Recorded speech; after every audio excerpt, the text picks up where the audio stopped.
신문 이야기 돌직구쇼에 오신 여러분 반갑습니다. 저는 신문 읽어주는 남자 김진입니다. 뉴스 속보입니다. 북한의 대남 담당 비서인 김양건 북한 노동당 비서가 사망한 것으로 오늘 아침 확인됐습니다. 깜짝 놀랄만한 뉴스 속보인데 최근까지 북한에서 영웅 칭호까지 받았던 북한의 대남 담당 김양건 비서가 사망한 것으로 오늘 아침 최종 확인됐습니다. 사인은 교통사고로 인한 사망인데요. 이 뉴스 속보 어떤 프로그램보다 더 정확하고 발빠르게 오늘 저희 돌직구쇼에서 신속하게 전해드리겠습니다. 먼저 오늘자 조간신문부터 여러분께 소개해 올리겠습니다. 동아일보입니다. 동아일보 일면 사진은 바로 이 사진입니다. 한일 간의 위안부 문제 합의했지만 왜 사전 협의를 안 했나 할머니들의 성토는 계속 남아 있습니다. 양국 간의 합의를 했어도 할머니들의 마음을 달래기는 부족할 것 같습니다. 왜 아니겠습니까? 이제 이 할머니들의 마음을 달래는 건 오롯이 우리 정부의 몫이 아닐까요?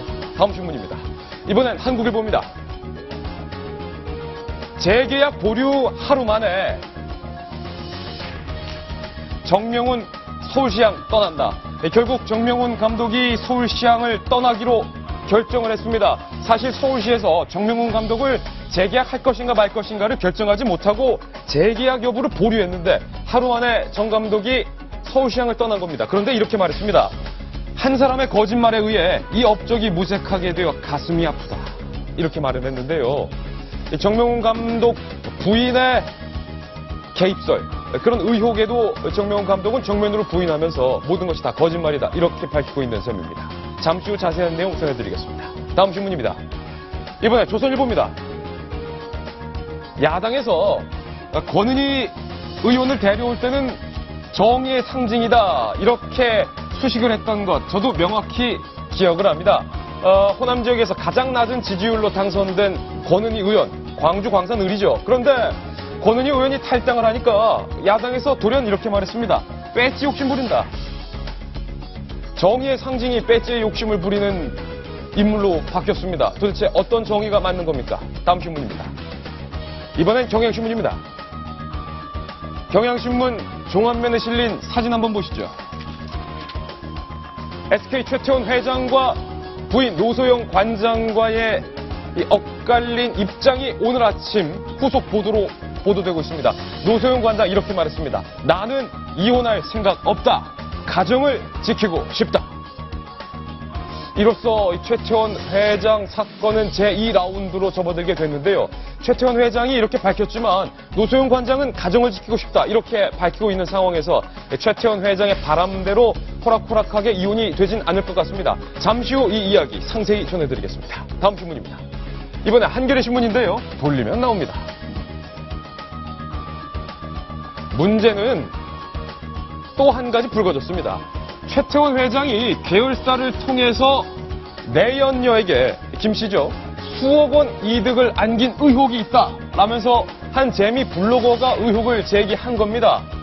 최태원 회장이 계열사를 통해서 내연녀에게 수억 원의 이득을 안겼다면 이것은 또 다른 불법 행위로 번질 수도 있는 가능성이 있기 때문에 SK 측에서 촉각을 곤두세우고 있는데 이 의혹 역시 잠시 후 보도해드리겠습니다. 다음 신문입니다. 이번엔 서울신문입니다. 다시 정치면으로 돌아왔는데 옛날에 우리 최불암 선생님이 한창 인기 있을 때 최불암 시리즈, 덩다리 시리즈 이런 것들이 나왔는데 이제는 안철수 시리즈가 나올 것 같습니다. 유머를 입다. 안철수 의원 더불어민주당이라는 야당의 새 당명에 대해서 뼈 있는 농담을 던졌는데 더불어민주당, 더 불어터진 민주당 아니냐 이렇게 말했습니다. 차라리 더불어민주당이 아니라 안철수 업당 이렇게 바꿔야 된다. 라는 유머를 던졌다는데 우리 안철수 의원이 유머러스해졌어요. 잠시 후 보도해드립니다. 안철수 업당 이것도 좀 아닌 것 같은데 다음 신문입니다. 이번엔 중앙일보입니다. 돌리면 나옵니다. 최태원 회장의 혼외자식 고백. 그런데 노소영 관장은 꿋꿋이 가정을 지킬 것이다. 최태원 회장은 세계일보에 편지를 썼다면 노소영 관장은 중앙일보 기자에게 문자를 보냈습니다. 이 두 분이 서로 보는 신문도 이렇게 다르네요. 잠시 후 이야기 전해드리겠습니다. 네, 뉴스 속보부터 먼저 전해드립니다. 북한의 대남 담당 비서, 오랫동안 남한의 커뮤니케이션 창구 역할을 했던 김양건 비서가 돌연 사망한 것으로 오늘 오전 최종 확인이 됐습니다. 그런데 말입니다. 사인이 오전 6시에 교통사고로 인한 사망입니다. 북한에서 교통사고로 인한 사망은 여러 가지 찝찝한 구석이 많은데요. 과연 김양건 비서의 사인은 진짜 무엇일까요? 오늘 돌직구쇼에서 상세하게 전해드립니다. 돌직구쇼는 오늘도 여러분을 위한 쇼입니다.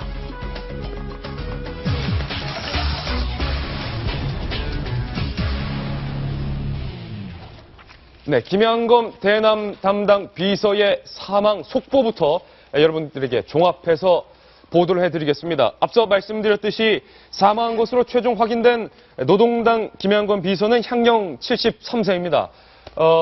그런데 엊그제까지도 이 정정한 모습으로 북한 김정은을 수행했던 모습이 북매체에서 보도됐기 때문에 김양건 비서의 오늘 사망 보도가 당혹스러운 측면도 있습니다. 그리고 북한의 조선중앙통신은 이렇게 보도를 했습니다. 김양건 비서가 어제 오전 6시 15분 교통사고로 사망했다. 북한의 매체들은 일제히 이렇게 보도를 했는데요. 평양의 6시 15분, 북한의 교통사정이 많이 발달했다곤 하지만 아직 차가 한적한 상황인 것을 고려했을 때 교통사고로 김양건 비서가 사망했다라는 부분에서 영 개운하지 못한 감이 있습니다. 세 번째 속보입니다. 북한이 김양건 비서의 사망 소식을 하루 뒤에 오늘 공개를 했고요. 김양건 비서는 여러분들도 잘 아시다시피 통일전선 부장 등 북한의 대남 정책에 관정을 해온 인물로 알려져 있습니다. 북한의 김양건 비서는 지난 지뢰 도발 당시 남북 고위급 접촉 성과로 남한의 확성기를 껐다. 이 이유로 공화국 영웅 칭호를 최근에 수여받기도 했던 인물입니다. 어린 김정은이 아버지를 대신해서 가장 많이 의지하는 인물로도 많은 북한 전문가들은 이 김양건 당 비서를 꼽기도 했을 만큼 북한에서는 중량감 있는 인물로 알려져 있습니다. 북한의 매체는 김양건 비서의 사망을 이렇게 보도했는데요. 김양건, 김정은에 가까운 전우로 이번 사망이 당의 큰 손실이다. 북한 매체가 이렇게 애도를 표했습니다. 그런데 또 한 가지 흥미로운 뉴스는요.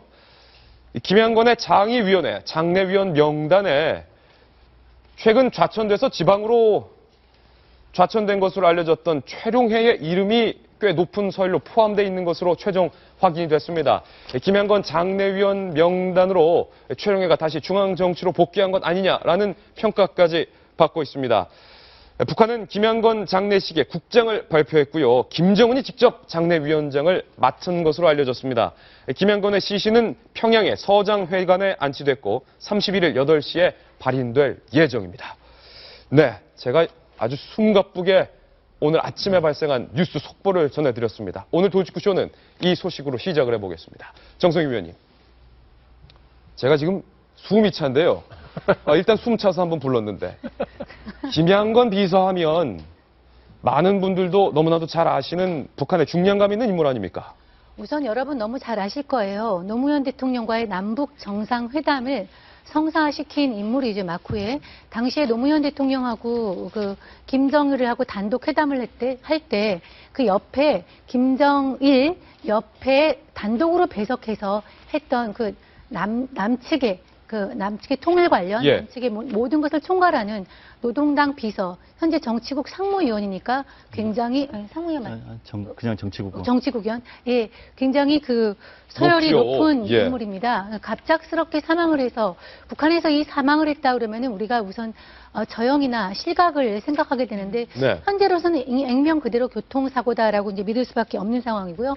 또 지난번에 알다시피 올해에, 확성기 사건 났을 때 현병서와 함께 내려와서 이거를 석상기를 끄고 올라가서 공화국 영웅 칭호를 받았고요. 또 이전에도 우리 김만복 국정원장하고 했을 때 김만복 국정원장이 가서 이번에는 송과 결과 누가 된다라고 살짝 알려줬던 그 대상이기도 한 그 대남 관계의 총책이라고 볼 수 있습니다. 아마 이 사람의 사망으로 대남 관계에 있어서의 북한은 큰 손실을 입게 됐고요. 앞으로 이게 누가 맡을지도 우리한테는 큰 관심입니다. 북한 매체는 김양건이 김정은에 가장 가까운 전우였다 이렇게 보도를 하면서 김양건 비서의 사망은 당의 큰 손실이다 이렇게 보도를 쏟아내고 있는데요.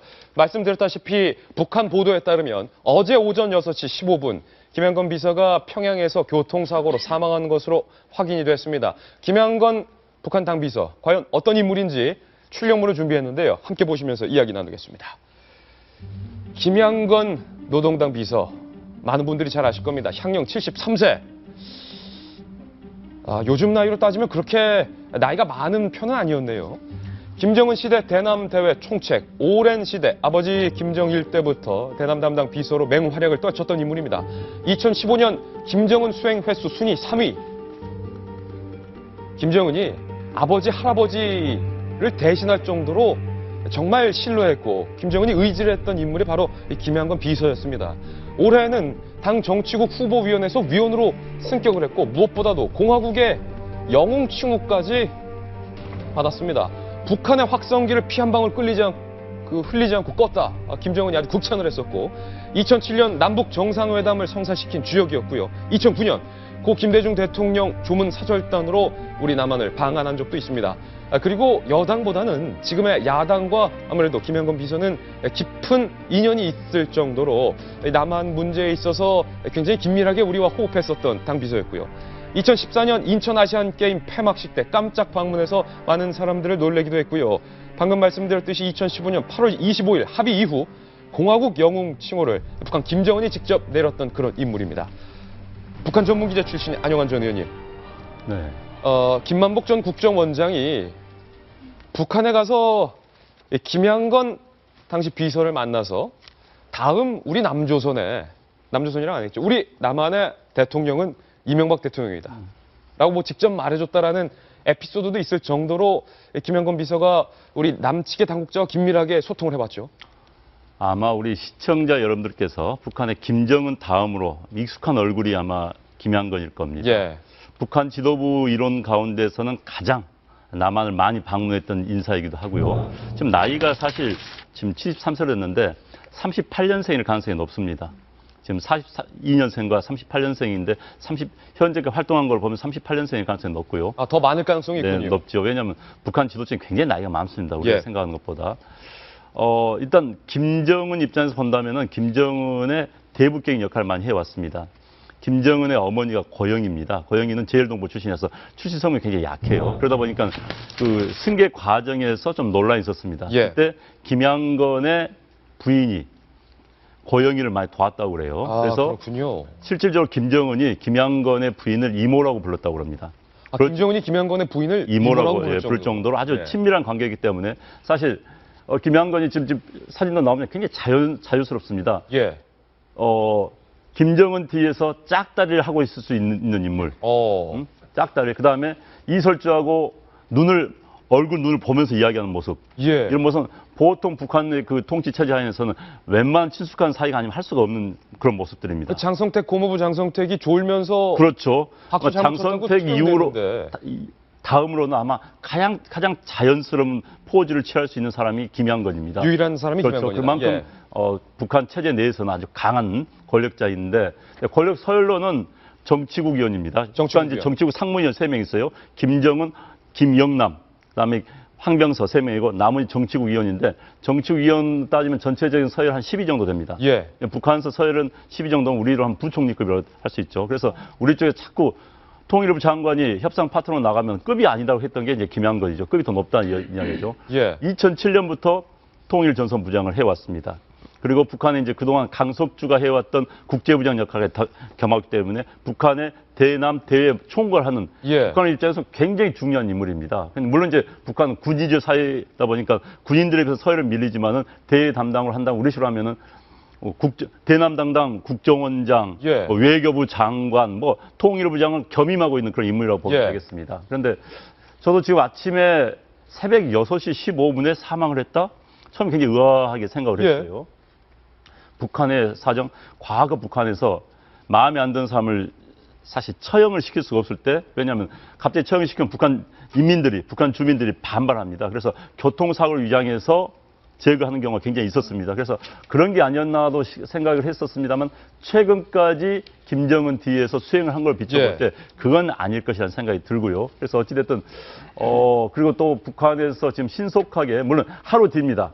사망이 하루 뒤에 오늘 발표했지만은 그 김정은이 장례위원장을 하고 북한 요인들이 장례위원으로 하고 현재 북한의 보도를 본다면 그럴 가능성이 좀 낮다라는 생각이 듭니다. 어찌됐든 북한 입장에서 보면 상당한 손실이 아닐 수 없고 방금 정 의원 말씀해 주신 것처럼 다음 대남당당 비서가 과연 어떤 의미를 누가 될 것인가도 관심사예요. 김양광이 상당히 온건파입니다. 북한에서 예. 남한을 잘 알기 때문에. 그래서 누가 될지 상당히 관건이고 궁금합니다. 안 의원께서도 잘 아시겠지만 사실 뭐 저희 정치부 기자들도 외교 안보 담당 취재를 갔을 때 뭐 북한 인사들을 많이 접해보는데 황병서나 최룡해는 좀 경직돼 있어요. 군복도 있고 경직도 있고 뭐 남주선 기자, 우리 대한민국 기자들을 만난 질문에도 잘 응대를 안 하는데 김양건만큼은 웃으면서 기자들과도 편하게 얘기하고 뭐 안용환 동지, 김진 동지 할 정도로 굉장히 유화한 그런 모습을 보였었는데 방금 말씀하신 부분, 어제 오전 6시 15분 교통사고로 김양건 비서가 사망을 했다. 노환으로 사망을 했다라면 의혹이 없었을 텐데 현재 워낙 갑작스러운 뉴스 속보가 전해지고 있기 때문에 일각에서는 북한이 과거에 마음에 안 들었던 주요 인사들을 이른바 처단했을 때 썼던 교통사고로 위장한 숙청이 아니냐라는 의혹 한 가지와 두 번째는 정성희 위원님, 사실은 김정은이나 김정일 시대 들어서 밤새 음주 파티를 벌인 뒤에 만취한 상태로 운전을 하다가 혼자 교통사고로 사망했던 경우도 심심치 않게 있지 않았습니까? 북한이 워낙 이제 이상한 나라다 보니까 예. 일단 아침에 새벽 6시 15분에 교통사고를 당했다고 하니까 이게 교통사고를 위장한 테러나 또 무슨 다른 음모가 아니냐 이런 식의 의혹을 가질 수 있습니다. 예. 요즘도 화면 보셔서 알겠지만 북한이 제법 평양 도심 같은 경우는 낮에는 차가 밀려요. 근데 우리가 뭐 알다시피 차가 많이 밀릴 때는 그 대형 교통사고에서 사람이 죽을 수 있는 상황은 별로 많지 않거든요. 아마 과속을 했을 가능성이 있는데, 근데 이제 테러 얘기도 우리가 완전히 배제할 수 없는 게 예. 과거의 사례를 보면 알아요. 장성택. 북한이 2인자 장성택이 사실 교통사고로 여러 번 입원했던 사람입니다. 2005년에는 교통사고를 당해서 5개월간 병원에 입원을 했었고요. 2006년에도 교통사고를 당해서 심각하게 입원을 했던 경우가 예. 있는데 특히 2005년도에 교통사고를 했던 거는 장내 최대 라이벌 조직이었던 그 조직 지도부의 이재강이 사주를 했다라는 얘기가 나돌았을 정도고요. 그러니까 당 내에서 이제 권력 싸움을 벌이는 상대 당이 사주를 해서 교통사고로 위장한 테러를 기도했다. 근데 그것이 좀 이해가 되는 것이 그 다음에 그 테러설에 사주를 했던 이재강이 또 교통사고로 2010년도에 심야에 의문의 교통사고로 사망을 했습니다. 사망을 했군요. 그런 거와 또 한 개 다른 갈래로 아까 말한 대로 예. 김정일의 유명한 비밀 파티, 심야 파티 그런 경우에 김정일의 지시에 의해서 심야 파티에 참석한 사람은 운전기사 대동 없이 예. 자신이 스스로 운전해서 가라는 또 이렇게 지시를 내렸다고 그래요. 김정일이 굉장히 좀 독특한 고집이 있네요. 그 유명한 그 요리사 있죠. 예. 후지모토 겐지라고 예, 예. 뭐 우리나라에도 보도가 되고 여러 번 인터뷰를 했던 그 겐지의 그 어떤 기록에 따르면은 그래서 많은 사람들이 김정일의 심야 비밀 파티에 참석하고 새벽에 만취해서 운전을 하다가 많은 사람이 죽었다고 합니다. 예. 사실이라면 또 그럴 가능성도 있죠. 김정일이 심야 인물형이었습니다. 김정일은 심야 인물형이었다. 김정일은 새벽까지 일을 하고 또 새벽까지 술을 마시고 오전 내내 잠을 자고 예. 오후에는 또 일어나서 좀 일을 하고 이런 스타일이었어요. 그래서 이제 밤늦게 정말 갑자기 호출합니다. 요인들을. 그러니까 김정일은 자기보다 나이가 훨씬 더 많은 사람들을 호출해가지고 뭐 이상한 파티를 하는 겁니다. 예. 그 자리에서 뭐 술도 마시고 뭐 그때는 또 한국에서 유행하던 폭탄주까지 들어가가지고 폭탄주까지 마셨다고 그래요. 예. 그러다가 김정일이 나중에는 건강이 안 좋으니까 와인으로 바꿨습니다. 두 종을. 그래서 이제 프랑스에서 한 병에 수백만 원짜리 와인을 수입해다 먹고 했는데 어찌됐든 김정일이 그 파티를 하고 나서 교통사고 굉장히 많이 일어났어요. 그다음에 이제 북한 지도층들이 굉장히 성격이 급한 또 이런 스타일이 있으면 북한 사람들은 예. 성격이 굉장히 급합니다. 굉장히 급하죠. 그리고 북한은 음주운전 단속 심하게 하지 않습니다. 예. 차가 별로 없기 때문에. 예. 단속을 한다를 감히 기대한 그러니까요. 거는데. 그러니까 이제 그렇게 하다가 사고가 많이 나고 북한의 이제 2세들 돈 많은 그 권력지 2세들이 교통사고를 많이 냅니다. 예. 걔들이 음주를 하고 달리다 사고를 많이 내는 경우가 굉장히 많아요. 물론 보도는 안 되지만은 근데 북한 이제 지도층에서는 공공연한 사실입니다. 그런데 이제 70 넘은 김양건이 자기가 운전해서 교통사고 냈다고 사실 좀 믿기지는 않아요, 사실. 그러니까 분명히 기사도 있었을 것이고. 네. 예. 그래서 여러 가지 지금 의혹은 납니다. 그래서 그런데 이제 북한이라는 나라가 워낙 이상한 나라이기 때문에 예. 우리가 상식선에서 판단할 수 없는 그런 뭔가 있을 수도 있기 때문에 이 자리에서 뭐가 뭐다라고 말하기는 참 어려운 것 같습니다. 사실은 박용진 전 대변인, 뭐 박지원 전 대표라든지 사실 지금의 야당이 집권을 했을 때, 10년 동안 집권을 했을 때 김양건 이 당 비서와 지금의 야당, 당시 집권 여당의 이 지도부 측과는 긴밀하게 뭐 오고 가면서 정상회담도 했었고 그렇지 않습니까? 아까 다 말씀을 해주셨는데요. 그러니까 실질적으로 대남 사업을 담당했던 총책이기 때문에 그렇고요. 그리고 아마 제 기억으로는 김대중 전 대통령 이제 서거하셨을 때 조문단으로 내려왔을 때로 기억을 하는데 그때 이명박 대통령을 면담하고 갔습니다. 예. 근데 북 최고 지도자의 메시지를 전달하는데요. 서면으로 읽습니다. 예. 근데 서서 해요. 이렇게 이명박 대통령 앉아 있고 예. 그 앞에 서가지고 정확하게 다 읽더라고요. 그러니까 이제 어쨌든 최고 존엄, 최고 지도자에 대한 자신의 이 그 존경 이런 걸 예우 정확하게 이런 걸 보여주려고 했기 때문에 아침에 우리가 지금 한 바퀴 딱 돌면서 혹시나 이거 북한 최고 지도부에 의해서 이거 제거된 거 아니냐라고 하는. 저 아침에 보면서 김진 앵커가 천상 기자구나. 이거 딱 나오니까 이거 혹시 새벽 이런 거 한 거 아니야 하면서 그쪽으로 촉을 계속 세우시던데 그래서 조선중앙통신을 제가 이렇게 한번 빼봤어요. 예, 오늘자 조선중앙통신. 예. 그 사망 사실을 이제 알리면서 한 걸 보면 이 최고 지도부가 제거한 사람이라면 이렇게까지 칭송할 수가 없다라고 하는 모든 수사를 다 붙입니다. 제가 한번 쭉 읽어볼게요. 김한건 동지는 당 중앙위원회 통일전선부 부장, 비서의 중책을 지니고 우리 당의 자주적이고 조국 통일 정책을 실현하기 위해 헌신적으로 투쟁하셨다. 예. 김한건 동지는 당과 혁명에 대한 끝없는 충실성, 조국과 인민에 대한 현실적 복무정신, 확고한 혁명이 몇 번 나와요. 혁명적 원칙성과 겸손한 품성으로 우리 당원들과 인민들의 사랑과 존경을 받았다. 경애하는 김정은 동지의 가장 가까운 전우, 견실한 혁명 동지, 우리 당과 인민의 훌륭한 아들 부분은 좀 그렇지 않습니까? 연세가 꽤 드셨는데 어쨌든 그러게요. 이렇게까지 온 수사를 다 동원해서 칭송을 하고 있네요. 지금 오늘 아침에 나온 조선중앙통신. 예, 그렇습니다. 그리고 아까 말씀하신 것처럼 김정은이 직접 장례위원장을 맡고 이렇게 가고 당의 중요한 사람들 서열 발표한 거를 보면은 사고로 인한 사망일 가능성이 크다. 김진 기자의 촉을 세운 것은 확실히 근거가 있고 훌륭했으나 이렇게까지 나오는 걸 봐서는 이렇게 제거나 이런 방식은 아닌 것 같다는 생각입니다. 북한에서 지금 극찬이 지금 쏟아지고 있는데 또 한 가지 이 뉴스를 보는 포인트가 임유선 변호사님. 네.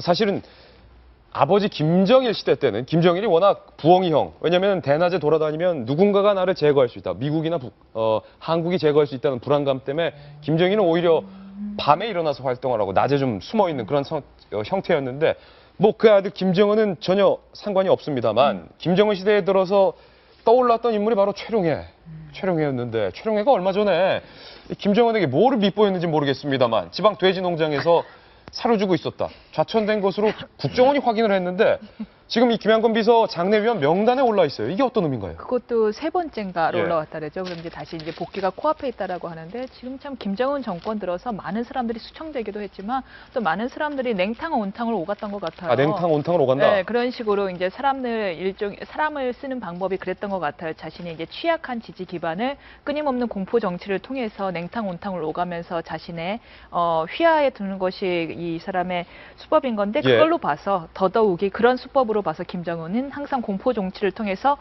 자기 밑에 2인자를 두지 않고 냉탕 온탕 오가는 수법을 썼던 거에 비춰볼 때 이번에 그 김양건의 사망 소식은 김양건 노동당 비서의 사망은 숙청이라기보다는 정말 단순 사고일 가능성이 여러 가지로 더 높다고 저도 전 잘 모르지만 그런 생각이 드네요. 예, 만약에 김양건 비서가 사망을 했다면 그 다음 대남 담당 비서가 강경파가 될 것이냐 아니면 김양건 당 비서처럼 온건파가 될 것이냐에 따라서 국지 도발이 더 많이 늘어날 것이냐 아니면 오히려 남북 스포츠 행사 교류 같은 긍정적인 일들이 많이 늘어날 것이냐 그게 결정될 텐데 안정환 전 의원님 지금 북한에서 후임자를 검색할 만큼 고려할 만큼 시간이 지금 여유롭지는 않았습니다만 또 북한 전문가로서 김양건 대남 담당 비서의 후임자로 거론될 만한 사람이 최룡해라든지 몇몇 없지 않습니까? 일단 최영희는 급이 너무 높지요. 너무 높다. 너무 높지요. 이제 보통 과거에는 김용건, 대남당 비서였는데 상당히 서열이 높았어요. 보통 이제 10위권 내가 담당을 합니다. 그런데 북한은 이제 기본적으로 군부 이주 사이기 때문에 군 대장, 이런 사람들이 서해를 앞을 차지할 수밖에 없어요. 그러면 이제 대외 관계하는 서해를 좀 낮은데 지금 북한도 고민일 겁니다. 김양건 정도의 예. 베테랑을 찾기가 쉽지가 않습니다. 2007년부터 통일전선 부장을 했기 때문에 우리식으로 하면 2007년부터 국정원장, 통일부 장관을 10년 가까이 해온 거예요. 그러니까 이걸 찾기가 쉽지가 않습니다. 그래서 북한도 아마 다음급의 사람을 찾는데 군부 출신 아닐 거고 민간인 출신 내세울 수밖에 없습니다. 네. 저도 지금 딱 들어오는 생각나는 사람은 없는데 인물이 없어요, 북한에. 그렇죠. 예. 네. 김양건 비서가 사실은 김정은이 어리고 서투르기 때문에 우리 대한민국과의 협상을 잘 이끌지 못하기 때문에 김양건 비서가 사실은 협상장에서 성 말고 이름을 부르면서 우리 측 대남 담당, 북한 담당 협상가와 굉장히 친근한 어떤 인맥으로 많이 협상을 했던 부분이 있었는데 차기 대남 담당 비서로 누가 지목이 될지도 좀 관심 있게 지켜봐야 될 것 같습니다. 김양건 당 비서의 사망 뉴스 속보 저희가 신속하게 전해드렸고요. 저희가 준비한 본격적인 뉴스 지금부터 전해드리겠습니다. 돌직구 신문입니다. 최태원 회장의 이혼 결심 그리고 조간신문에 발표한 장문의 편지. 그런데 아마 노소영 관장, 부인 노 관장과는 사전에 논의하지 않았던 편지였던 것 같습니다. 노소영 관장의 반응은 단호했습니다. NO! SK가의 사랑과 전쟁. 그 두 번째 이야기를 오늘 보도해드리겠습니다. 오늘의 뉴스는 바로 이겁니다. 노소영 나비아트센터 관장, 최태원 회장의 부인의 입장이 보도되고 있는데요.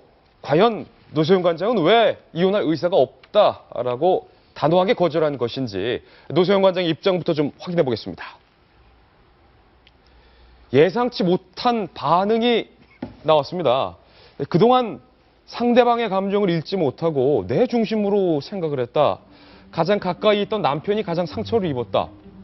의외였습니다. 부인인 노소영 관장이 사실은 자신이 아닌 다른 내연녀와 바람을 펴서 혼외자까지 나왔는데 그 남편에 대한 비난이라든지 서운함, 분노 이런 것이 아니라 내가 모자랐다. 상대방의 감정을 읽지 못하고 내 중심으로 생각했다. 가장 가까이 있던 남편이 가장 상처를 입었다. 이렇게 밝혔고요. 혼외 자식을 직접 키울 생각까지 하고 있다.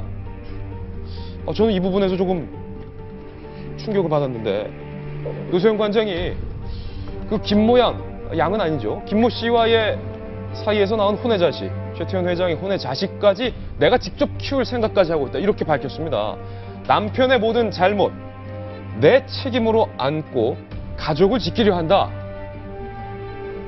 남편의 모든 잘못 내 책임으로 안고 그러니까 혼외자까지 내 자식이다 생각하고 난 가족을 지키고 싶다. 노소영 관장이 이렇게 밝혔습니다. 이혼을 하지 않는 이유에는 그리고 SK그룹의 기업 가치를 훼손하지 않기 위한 뜻도 포함되어 있다. 이것은 노소영 관장 측근 지인이 밝힌 내용입니다.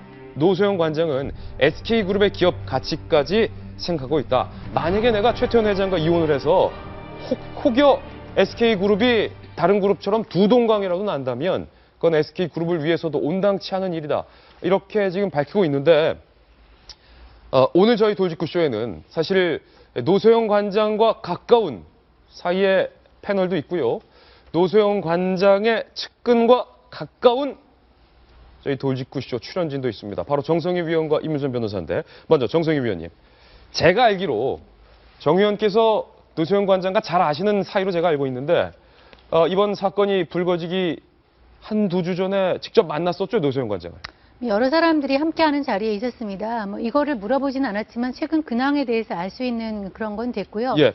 사실 만약에 지금 이해란 씨의 전해라 하고 얘기하고 있지만 이렇게 그 이혼이라는 거는 굉장히 개인적인 문제이기 때문에 둘이 소통을 해서 사실 이혼을 했다면 벌써 했겠죠.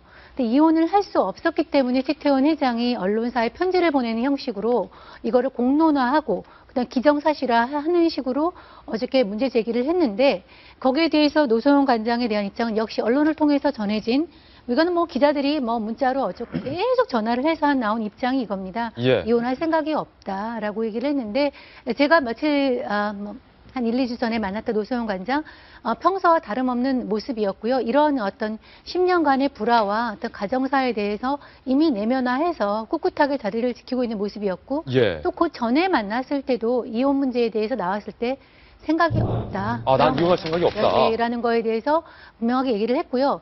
제가 듣기로는 그때 그랬습니다.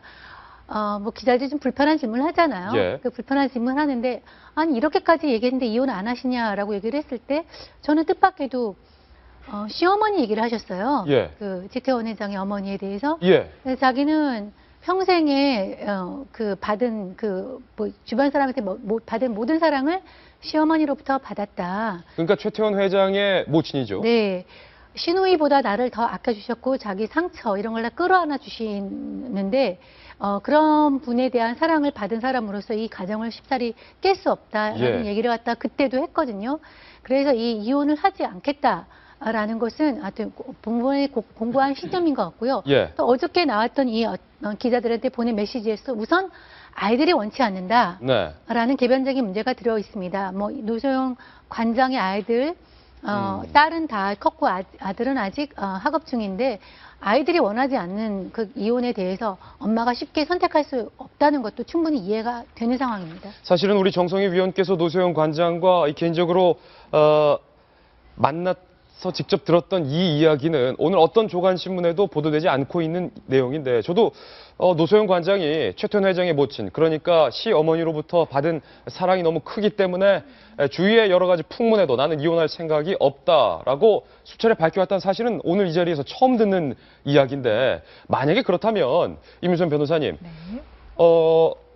노소영 관장이 최태원 회장을 사랑하고 아끼기보다는 최태원 회장의 모친 그러니까 시어머니께 받은 사랑이 너무 크고 당시 두 사람의 결혼을 보고도 세간에선 이거 정경유착 아니냐 얼마나 많은 곱지 않은 시선이 있었습니까? 그거를 다 최태원 회장의 모친이 직접 다 감싸주고 달래주고 아껴왔다 이런 이야기인데 뭐 시어머니가 아무리 사랑스러운들 뭐 남편이 꼴도 보기 싫으면 당장 헤어졌겠죠. 예. 네.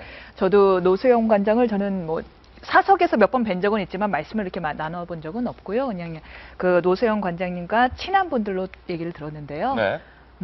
여전히 남편을 사랑한다는 게 그 지인들의 전언입니다. 아, 노소영 관장이 네, 남편을 여전히 사랑하고 있기 때문에 이혼을 계속 원치 않았다라는 거고 그래서 지금 이 노소영 관장 측의 이 답변을 보더라도 눈에 띄는 단어가 남편이잖아요. 이 상황에서도. 그렇다면 노소영 관장의 오늘 반응이 이해가 되는 거예요. 두 저는 분의 이해가 말씀을 가는 거예요. 종합해 보면. 그러니까 이게 이 재벌의 사모님들은 대체로 남편을 대외적으로 예. 회장이라고 부릅니다. 아, 회장이라고 예, 그렇죠. 남편이라고 안 부릅니다. 우리 회장님은, 최 회장, 우리 예. 회장님이라고 표현하지 남편이라 안 부르거든요. 근데 여기서는 남편이라는 걸 끊임없이 천명함으로써 이 사람은 내 남자요라는 걸 보여준 거거든요. 그리고 또 노세훈 관장이 그렇기 때문에 이게 예. 노세훈 관장이 단순히 뭐 이혼을 안 하려는 것이 뭐 SK 지분구조에 문제가 생길 수 있고 내 자식들한테 뭐 주식이 충분히 안 갈 수 있고 이런 계산적인 문제보다는 아직은 남편을 사랑한다. 헤어지고 싶지 않다라는 마음이 더 큰 거 아닐까. 그리고 원래 노소영 관장 같은 성격의 분들이 사실은 내면이 약하고 사랑이 약한 사람들이 많거든요. 예. 노소영 관장님도 얘기했지만 내가 너무 이기적으로 굴어서 가장 큰 피해자는 내 남편이었다. 예. 한마디로 내 성격 때문에 내 남편이 그간 고생 많이 했다라는 걸 좀 예. 우회적으로 표현하셨는데 원래 그런 사람이야말로 한 사람을 지극히 사랑하고 정에 약한 사람이 되게 많아요. 예. 되게 많아서 저는 되게 많아서 예. 그 사랑이 진짜일 거라는 생각이 듭니다. 어. 또 한편 노세훈 관장이 굉장히 머리가 좋잖아요. 머리가 서울대 좋죠. 공대에 가서 예. 시카고 MBA를 나왔는데 이 말씀 하나하나가 역시 이혼은 쉽지 않겠구나. 이혼은 쉽지 않겠구나. 예, 이혼을 하려면은 뭐 귀책 사유가 남편에게 있다는 건 뭐 최 회장이 직접 밝혔기 때문에 너무 뻔한 상황에서 그런 상황에서 유책 배우자가 이혼을 하려면은 예. 상대방이 복수심으로 사실상 결혼 생활이 이미 파탄난 지 오래됐음에도 불구하고 예. 복수심으로 혼인 관계를 억지로 유지하려고 할 때만 예외적으로 유책 배우자의 이혼 청구가 가능하거든요. 예. 그런데 이렇게 아내가 먼저 난 여전히 사랑합니다. 난 계속 살 거고요. 혼의 자식도 내가 계속 키우렵니다. 예. 그건 내가 다 잘못했습니다라고 한 이상 유책 배우자가 소송을 제기해서 이기기는 뭐 이길 가능성은 1%도 안 되죠. 최태원 회장이 이혼을 하고 싶고 이혼하자고 소송을 걸어도 법원이 최 회장의 의사대로 그래 이혼하시오라고 판결할 가능성은 1%도 안 된다라는 법적 근거까지 지금 말씀해 주셨는데 제가 궁금한 건 정성희 의원님 바로 이 부분입니다. 이 사실 보통 노소영 관장 같은 경우는 사회적 지위도 있고 뭐 돈도 없지 않고 자존심도 센 걸로 주위 사람들이 알려져 있는데 이런 반응이 나왔습니다. 내가 잘못했다. 남편 잘못 아니다. 남편이 외도한 게 남편 잘못이 아니라 내 잘못이다. 그러면서 그 밑에 이어지는 말에서 저는 조금 놀랐는데 이 혼의 자식을 직접 키울 생각까지 하고 있다. 남편의 모든 잘못 내 책임으로 안고 가족을 지키려 한다. 정 의원님, 이렇게 되면 국면이 말입니다. 내가 잘못은 했지만 그래도 내가 사랑하는 그 김양과 김 씨와 그 딸을 지키겠다라고 밝혔던 최태원 회장하고 남편이 외도를 했지만 그건 내 잘못이다. 혼외자까지 내가 떠안겠다라고 밝힌 노소영 관장의 이른바 명분 싸움에서 어떻게 되는 겁니까? 최태원 회장이 정말 본전도 못 찾았죠. 본전도 못 찾았다. 완전히 그 전까지는 우리 노소영 관장 좀 냉정하고 쉽게 뭐 얘기하면 까칠한 성격입니다. 예. 주변 사람을 이렇게 품는 성격은 아니에요. 그건 분명하고요. 그러면서 그래서 오죽했으면 뭐 최태원 회장이 저러겠어. 뭐 이렇게 그동안은 감옥도 여러 번 가고 뭐 이렇게 했는데 힘들었겠어. 정략구령의 대상으로서 얼마나 어려웠겠어. 이런 얘기가 있었는데 이 한 방으로 예. 내 잘못이고 내가 데려다 키울 테니까 가정 지키겠다고 하는 걸로 정말 나쁜 사람이 돼버린 것이죠. 최태원 회장이 예. 그래서 뭐 본전도 못 찾는 게임이 된 거고요. 국면이 정말 판이 바뀌면서 국면이 바뀌고 그러니까 이제 세간의 혹시 비난의 대상은 최태원 회장과 그 내연녀에게 지금 쏟아지게 되면서 보면서 다시 그 노소영 관장이 머리가 좋다는 생각이 돼요.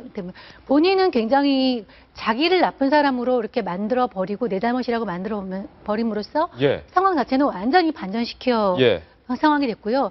최태원 회장 마음대로 이혼이 성사될 것 같지 않은 것은 분명해 보입니다. 이게 다음 국면으로 예상이 되는데 기자들은 다 촉감이 있지 않습니까? 안영환 네. 전 기자. 네. 이 기자적 촉감으로 다음 국면을 예견해 본다면 이게 말입니다. 이혼을 할 건가 안 할 건가의 여부와 상관없이 최태원 회장을 가운데 둘러싸고 그 김모 씨, 내연녀 김모 씨와 그리고 조강지처 노소영 관장과의 이 신경전으로 국면을 변질 가능성이 큰데 그 근거 중에 하나가 그 김씨 모녀 있지 않습니까? 주변의 전언에 따르면 김씨 모녀가 최태원 회장이 출소하기까지 그러니까 수감 생활을 할 동안 내내 수시로 면회를 하면서 김 씨가 이렇게 말했다는 거예요. 최태원 회장에게 나는 정상적인 가정을 제발 이루고 싶다. 정상적인 가정을 이루고 싶다. 그러니까 가로 열고 가로 닫고 부인 노소영 관장과의 관계를 법적으로 처리해 주시오. 나는 압박 아닌 압박을 계속 이 김 씨가 최 회장한테 해왔고 최 회장이 광복절 특사로 풀려나면서 구체적으로 그 행동에 나서기 위해서 조간신문에 이 편지를 공개한 건데 노소영 관장, 조광지처는 내 잘못이다. 혼외자까지 데려오라. 이러고 있으니 이 김 씨 입장에서 본다면 내가 또 자식을 뺏길 수 없다. 이렇게 나올 건 아닙니까? 사실 개인 간의 문제, 남녀 간의 문제를 제3자 이야기는 굉장히 어렵습니다. 사실 부부 간의 문제는 제3자가 전혀 알 수 없는 예. 그런 부분들이 많이 있을 수가 있거든요. 당장 예를 들어서 두 사람이 88년도에 결혼을 했는데 시카고에서 만나서 뭐 사랑하다 연애하 결혼했다. 라고 주장을 하겠죠. 예. 또 세간에서는 무슨 소리냐. 재벌가의 아들과 대통령의 딸이 정략 결혼이다. 정략 결혼인지 아닌지부터 우리는 잘 모릅니다. 두 사람 정말 그게 우연히 시카고 대학 교정에서 만나서 우연히 한국인 유학생끼리 만나서 사랑한 것인지 예. 정략 모르는 겁니다. 그래서 제3자 이야기하기는 참 어려워요. 단 이제 방금 기자적 관점에서 이야기하라고 하니까 그럼 기자적 관점 이야기하겠습니다. 예. 저는 이게 지금 여론 홍보 전환 같아요. 기자적 관점에 본다면. 최태원 회장과 노소영 관장이. 그렇죠. 노소영, 최태원 회장은 지금 그 부분을 언젠가는 언론에 알려질 거. 그냥 일단 까고 그 다음에 여론에 자기에게 유리한 것을 얻기 위해서 그렇게 홍보를 했던 것 같고. 노소영 관장도 지금 별거가 한 10년 됐다고 그렇게 알고 있는데 예. 그동안은 그러면 전혀 자기 상대방의 감정을 못 알았는지 예. 이제 와서 남편이 그 글을 다 하는 순간 알았는지 저도 굉장히 의아하다는 생각이 들어요. 노소영 관장의 이번 반응 역시도 그리고 이제 SK그룹의 기업 가치 이야기를 하는 순간 저게 이혼을 앞둔 여성의 마음이 저기까지 갈 수 있는 것인지 하는 예. 그래서 굉장히 양측이 홍보전하고 있다는 그런 느낌이 많이 듭니다. 네. 그리고 이제 결국은 법정으로 가겠죠. 이 정도로 하면 법정 가고. 예. 그러면 이제 아마 양측이 최태원 회장은 변호사를 쓰겠죠. 그다음에 이제 최근 법원에서도 이제 물론 우리나라는 아직 그 파탄죄를 인정하지 않고 있습니다만 일부 판사들 같은 경우에는 이미 파탄죄를 인정해야 한다는 그런 주장도 있어요. 변호 생활이 이미 끝났기 있어요. 때문에 그런 것도 있어요. 그래서 아마 최태원 회장이 법률 하겠는데 어찌됐든 이 부분에 대해서는 기자적 관점에서 본다면 계속 관심을 끌 수밖에 없습니다. 예. 사실 재벌가의 사랑에다가 재벌가의 대통령의 딸과 재벌가의 아들과의 사랑의 종말이라고 볼 수밖에 없는 것이죠. 그래서 그런 측면에서는 관심을 끌 수밖에 없는데 또 이제 제3자. 예. 그런데 지금 기자들 사이에서는 김 씨라고 했나요? 예. 김 씨의 존재는 이미 알려져 있었다고 합니다. 최태원 회장의 법정에는 항상 출석을 했고 오히려 노소영 씨는 별로 출석을 안 했는데 예.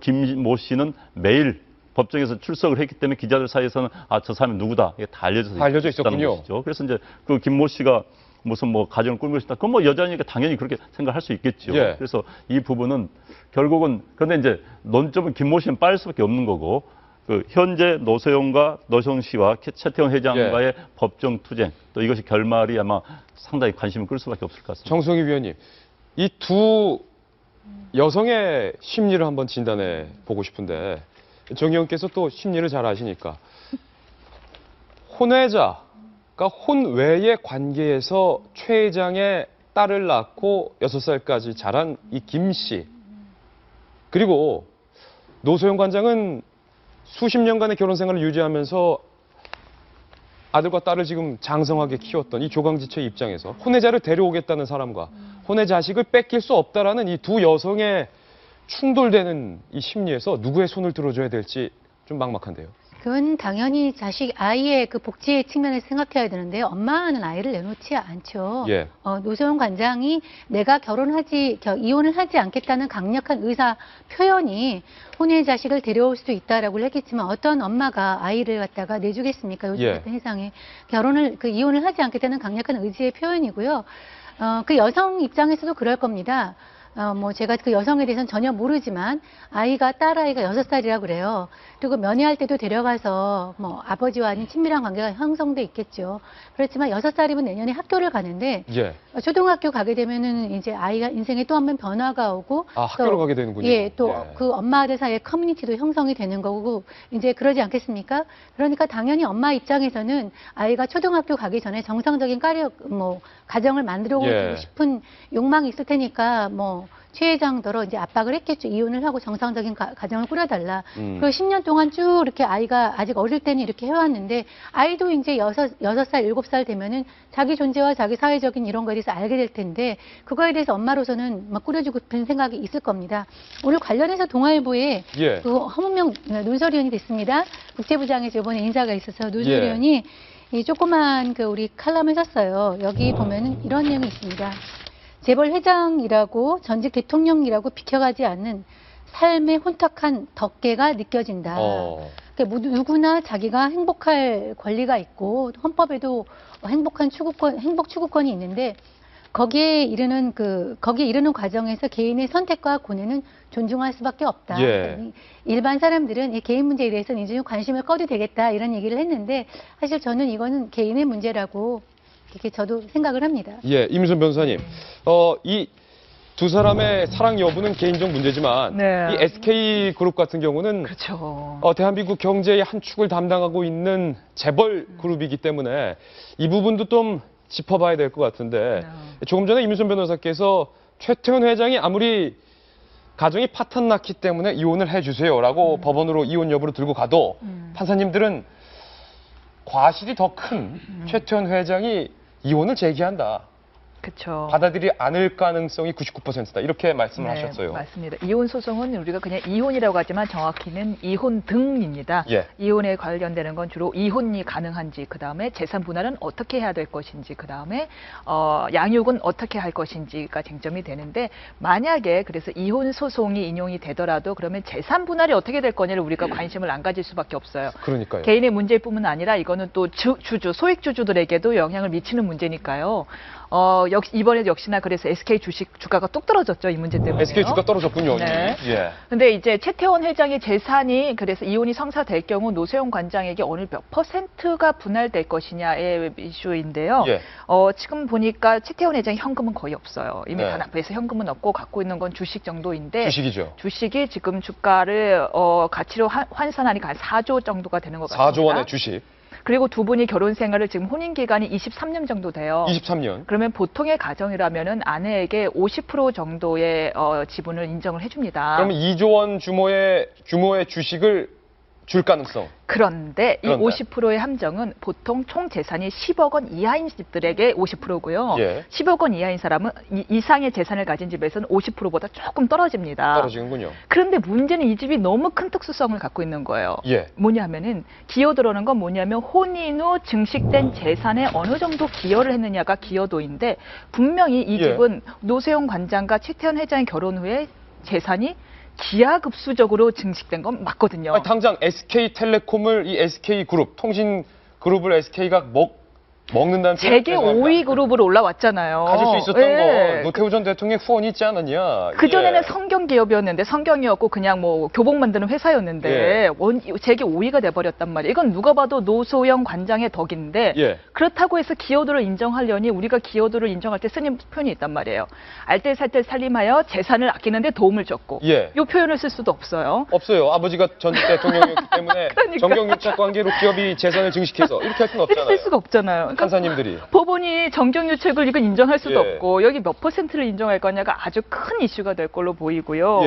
예. 뿐만 아니라 분명히 그래서 만약 지분을 나눠 가지게 되면은 이게 지배구조에 영향을 갈 텐데 SK가 또 유명한 게 지배구조가 굉장히 취약하기로 유명하단 아, 말이에요. 그렇습니까? 그래서 몇 해 전에 송버린한테 공격당했잖아요. 예. 그래서 그것 막 분식회계 하다 잡혀 들어갔어. 예. 사실 10년의 별거 기간이라지만요. 구속 수감 기간이 한 5년 되기 때문에 네. 실제 별거는 5년 됩니다. 근데 예. 그러니까 이 지배 구조의 취약성은 또 어떻게 될 것이냐. 이게 사람들의 관심을 자아낼 수밖에 없는 것 같습니다. 오늘 또 한 가지 새로운 뉴스가 보도되고 있는데 박용진 전 대변인. 한겨레 신문 이면에 보도되고 있는 의혹인데 재미 블로거가 구체적인 의혹을 제기했습니다. 최태원 회장이 계열사를 동원해서 수억 원의 부당 이득을 이 내연녀 김 씨에게 주었다. 네. 어떤 의혹입니까? 이 글을 쓴 이제 재미 블로거는 안치홍 씨인데요. 이분이 어떤 사람이냐면 예전에도 효성그룹의 조현준 사장 등이 미국에서 호화주택 여러 채를 구입했다. 예. 이 사실을 자기 블로그에 띄우면서 사실상 수사에 들어가게 만들었던 장본인이기도 합니다. 사실로 드러났잖아요. 취재력이 뭐 예. 대단하다 이렇게 생각이 됩니다. 이제 이번에 그 안치홍 씨가 본인의 글을 올린 내용을 보면 지금 이제 김 씨라고 지칭을 하죠. 네. 내연녀. 내연녀 김 씨에 대해서 글을 썼는데, SK 건설의 주택을 이 김 씨가 사는데, 예. 15억 원 좀 넘는 돈에 삽니다. SK 건설이 만든 주택을, 아파트를요. 상당한 예. 고가의 주택이군요. 예, 샀습니다. 근데 2년 뒤에 다시 팝니다. 예. 어디에? SK 계열사에. 예. 그 계열사에 파는데 그때는 24억을 넘게 해서 팝니다. 시세 차익이 그러면 얼마입니까? 9억 정도가 예. 되는 거죠. 그러니까 이런 정도 시세 차익을 남겨서 파는 것과 관련해서 이게 이상하지 않냐. 왜 그 하고 많은 건설사 아파트 중에 SK 걸 샀냐. 예. 첫 번째가 그거죠. 그리고 그 하고 많은 다시 그걸 구매하는 구매자가 SK의 해외 계열사냐. 그 비싼 값에. 이겁니다. 예, 그러니까 이 문제와 관련해서 이른바 배임으로 볼 수도 있는 거잖아요. 그러니까 부당한 이익을 안겼으면 그만큼 회사는 손실을 본 거니까. 사실 최태원 회장이 횡령 배임권으로 들어갔다 이거 딱 나왔거든요. 그겁니다. 그러니까 말씀하신 것처럼 지금 얼마 전에 나오게 되고 그 수감 생활을 했었던 이유가 뭐냐면 횡령 배임이에요. 배임. 예. 손실을 줬다 이거잖아요. 그런데 어쨌든 창조경제에 기여하시오 이렇게 해서 사면복에서 내놨더니 이런 일이 드러나고 예. 본인의 개인사 문제 때문에 회사에 또 다른 부담을 주는 이런 행위가 드러난 것에 대해서 해명이 필요하죠. 물론 이런 의혹입니다. 의혹이고 그래서 SK그룹의 어떤 해명도 제가 소개를 해드려야 될 것 같은데 이른바 이걸 사들인 이른바 버가야 인터내셔널입니다. 버가야 인터내셔널은 한국으로 출장 오는 직원들 숙소가 필요해서 산 것일 뿐이고 그리고 김 씨로부터 아파트를 사고 파는 그 과정은 다 시세에 따랐을 뿐이고. 예. 근데 9억 원이 좀 많이 남긴 남았네. 어쨌든 우린 시세에 따라서 사고 팔았을 뿐이다. 굉장히 원론적인 해명만 되는. 물론 그렇습니다. 그러니까 이 부분과 관련해서 구체적인 해명이 좀 필요하다라고 하는 거죠. 왜냐하면 아까 말씀드린 것처럼 왜 하필 그 많은 건설사 중에 여길까? 예. 그리고 왜 그 하고 많은 해외에 있는 그 업체들 중에 SK 계열사가 이걸 다시 샀을까? 그럼 SK 해명을 미뤄봤을 때 어쨌든 김 씨가 SK가 지은 주택을 10억 원에 샀고 그다음에 9억 원의 시세 차익을 남긴 것은 팩트군요. 팩트입니다. 그래서 이것과 관련해서 그러니까 저는 앞서서 쭉 말씀하신 거 들을 때 침묵을 지킬 수밖에 없었는데 저희 이제 어부인께서 가정법원에서 이제 한 11년간 근무하시던 공무원이셔서 맞아요. 예. 말씀하신 게 그겁니다. 이런 문제에 대해서 함부로 얘기하지 마라. 예. 그리고 저도 개인사와 공적인 부분을 나눠야 된다 생각을 하는데 이거는 공적인 문제입니다. 그렇죠. 한겨레가 제기한 이 보도는 공적인 부분이고 이 부분과 관련해서는 명확한 팩트를 확인하고 이것을 인정했기 때문에 이와 관련된 해명이 있거나 분명한 사실 확인이 더 필요할 거라고 봅니다. 예, SK 최태원 회장과 노소영 관장과의 이 관련된 여러 뉴스들 저희가 종합해서 보도해드렸습니다. 이번엔 정치권 뉴스 살펴보겠습니다. 저희가 준비한 다음 도우직구 신문입니다. 더불어민주당? 그거 더 불어터진당 아닙니까? 안철수 의원이 뼈있는 유머를 날렸는데 이 새정치민주연합이 아닌 더불어민주당 입장에서는 이 유머가 아니라 조롱하는 거 아니야? 이렇게 받아들일 수도 있을 것 같은데 안 의원님, 네. 다른 안 의원께서는 왜 이런 농담을 하신 거죠? 네, 뭐 같은 순응한 씨입니다. 예. 안철수계군요. 예, 순응한 씨지만 당이 틀립니다. 예. 네. 그런데 본인이 어제 기자들하고 무슨 영화를 보고 난 다음에 이제 간단히 간담을 했나 봐요. 그래서 이제 유머를 했는데 이제 본인이 이런 이야기 트위터에서 네. 안철수 의원의 이야기입니다. 트위터에서 더 불어 터진 민주당이라고도 하더라. 이제 더불어민주당에다 터진을 넣습니다. 그래서 불어 터진 민주당이라고 하더라.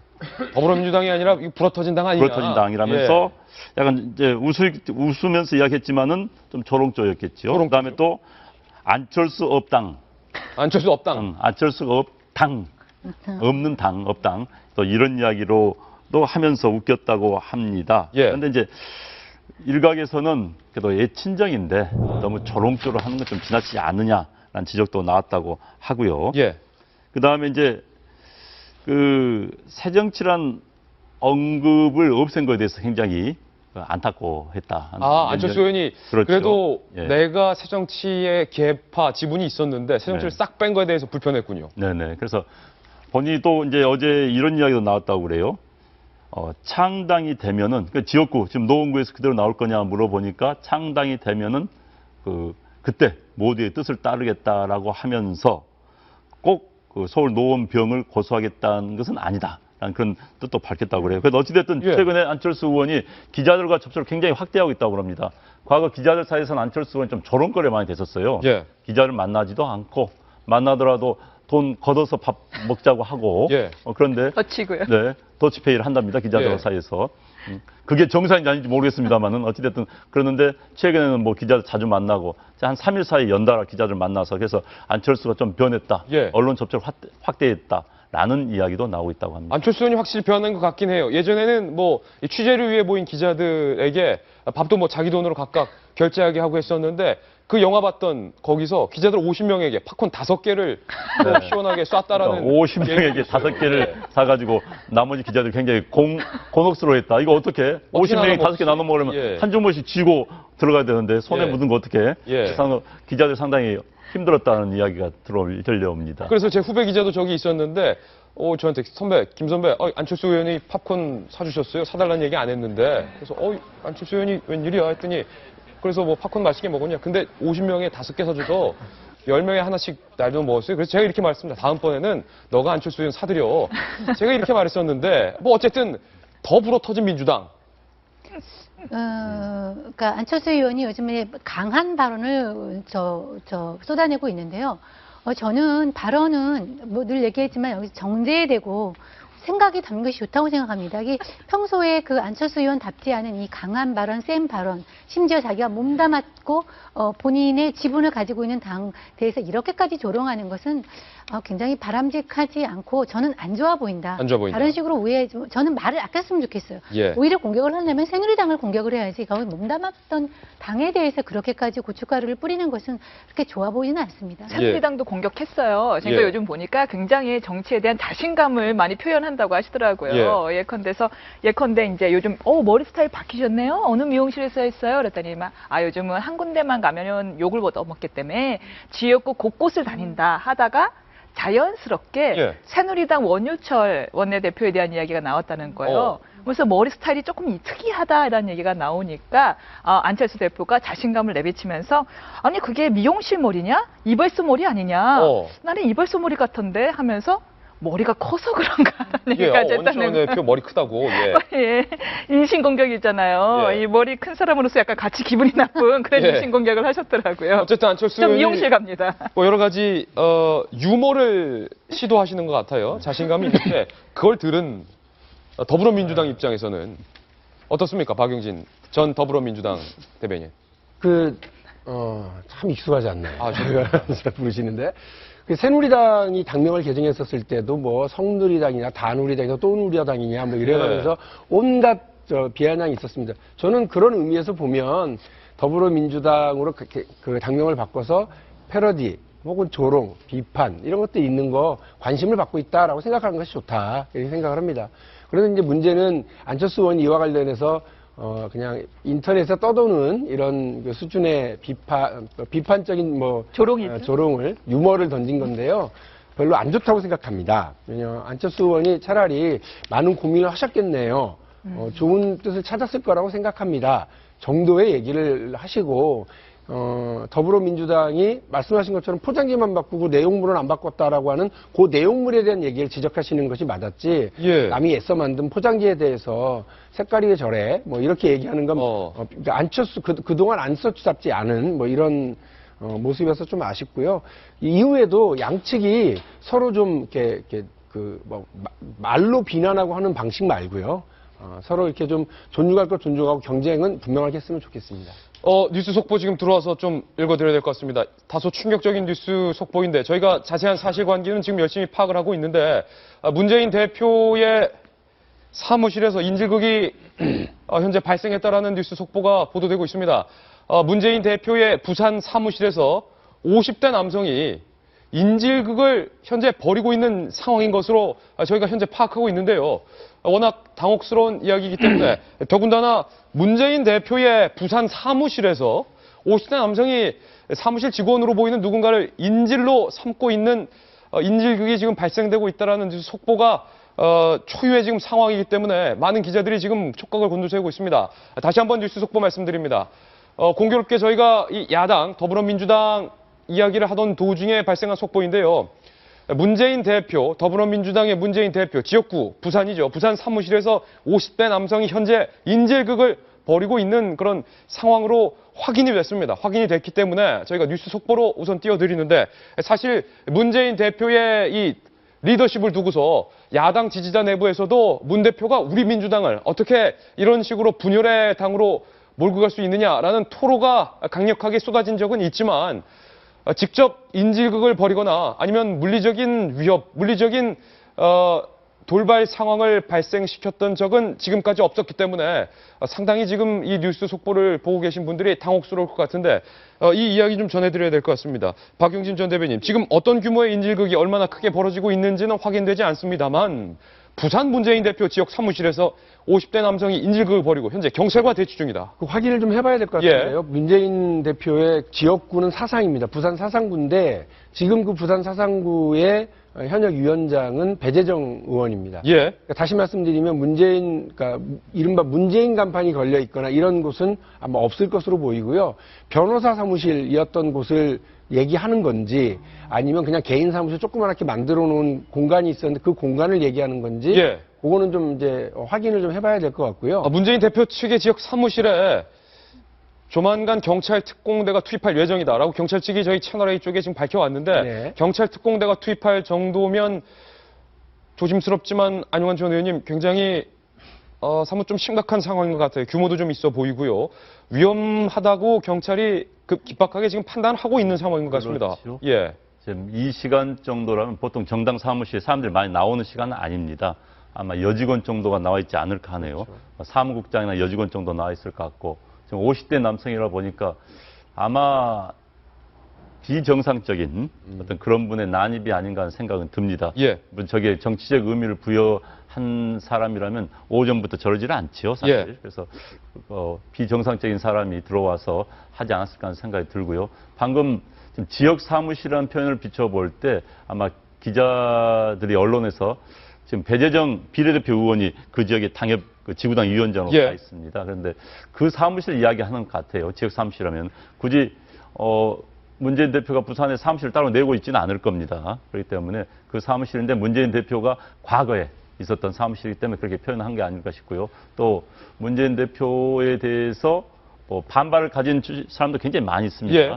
그런 분 중에 하나가 난입을 했을 수도 있고요. 여러 가지 가능성이 있어 보입니다. 이게 예. 정치적인 메시지를 전달하기 위한 인질극이었다. 불만을 터뜨리기 위한 인질극이었다고 하면 서울에 있는 당사였을 가능성이 이제 훨씬 더 높을 텐데 그게 예. 아니라 지금 누구의 사무실인지 정확히 모릅니다만 만일에 문재인 대표가 사상구 지역위원장을 역임할 당시에 그 사무실을 얘기하는 거라고 그런다면 그거는 뭐 어떻게 보면 지금은 배재정 의원 사무실로 바뀌었을 수도 있고요. 예, 다시 한번 말씀드립니다. 문재인 대 대표의 부산 사상 지역구 사무실에서 지금 50대 남성이 오늘 오전 9시 30분쯤 인질극을 벌여서 다수의 인질들은 지금 현재 인질로 삼고 위협을 하고 있는 그런 상황입니다. 이 50대 남성이 어떤 이유로 또 어떤 메시지를 밝혀가며 이러한 인질극을 벌이고 있는지는 뭐 현재까지 알려지지 않고 있습니다만 저희가 지금 부산 지역에 있는 저희 채널A 기자들을 급히 부산 지역 사무실로 내려보내고 있는 상황인데 경찰 측은 이 흉기를 들고 있는 50대 남성의 상황이 매우 긴박하기 때문에 곧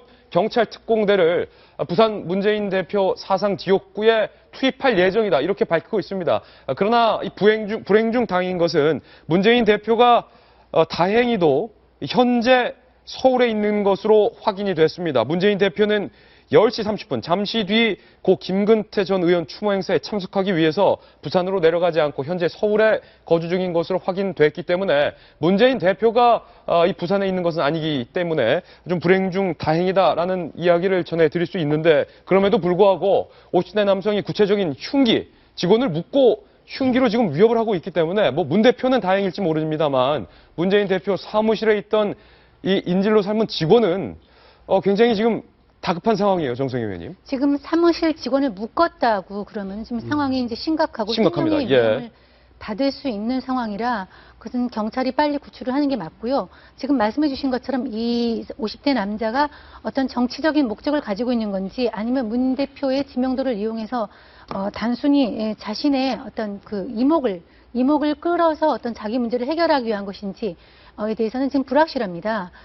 제가 보기에는 정치적인 메시지를 가졌을 가능성이 큰 것 같지는 않아요. 예. 이렇게 개인적인 어떤 민원이나 이런 걸 해결하기 위해서 주목을 끌기 위해서 유명한 사람의 사무실에 난입해서 했을 가능성이 커 보이는데 그것은 이제 경찰 이 작전이 끝나서 본인이 체포가 되면 나올 것 같습니다. 지금 현재로서는 과도한 정치적 의미를 부여하기에는 좀 빠른 것 같습니다. 예, 그럼에도 불구하고 이 정치부 기자들 사이에서 여러 가지 지금 해석이 나올 수밖에 없는 상황인데요. 사실상 정성희 위원님, 이 새정치민주연합이라는 당명 교체건도 있었고 사실 문재인 대표가 안철수 의원이라든지 주력 인사들을 탈당시키는데 여러 역할을 하지 못했다. 그렇다면 이 부산에서 문재인 대표의 지역구인 부산에서 문 대표의 어떤 이 정치적 행보에 대한 불만을 이런 식의 인질극으로 표출했을 가능성까지도 현재 점쳐지고 있거든요. 모든 어떤 가능성은 배제하기는 어렵습니다. 그렇지만은 대체로 저렇게 정치적인 어떤 메시지나 불만은 조직적으로 이루어지는 가능성이 크거든요. 같이 어떤 집단을 이루어서 문제를 전달하거나 그렇게 시위나 뭐 이런 식으로 하지 저렇게 흉기까지 들고 하기에는 좀 과도하지 않는가 이런 생각이 듭니다. 예, 많은 시청자분들이 당황을 하셨을 겁니다. 저희가 지금 자세한 내용을 구체적으로 취재 중에 있습니다. 그러나 지금까지 밝혀진 뉴스 속보 내용을 다시 한번 말씀드리면 문재인 대표의 지역구인 부산 사상구에서 50대 남성이 흉기로 사무실 직원을 묶고 위협을 하고 있는 상황이라 현재 경찰 병력과 대치 중인데 곧 경찰 특공대가 투입할 예정이라는 것까지 저희가 확인해서 보도를 해드렸습니다. 저희는 이 관련된 소식 뒤이어 이어지는 시사 인사이드에서 자세하게 보도해드리겠습니다. 오늘 저희가 준비한 소식 다 전해드렸습니다. 저희는 내일 아침 9시에 돌아오겠습니다. 저희는 광고 후에 다시 관련된 속보 들고 돌아오겠습니다. 잠깐만요. 네, 문재인 대표 사무실 인질극 관련해서 광고 나가는 동안 또 하나의 뉴스 속보가 들어왔습니다.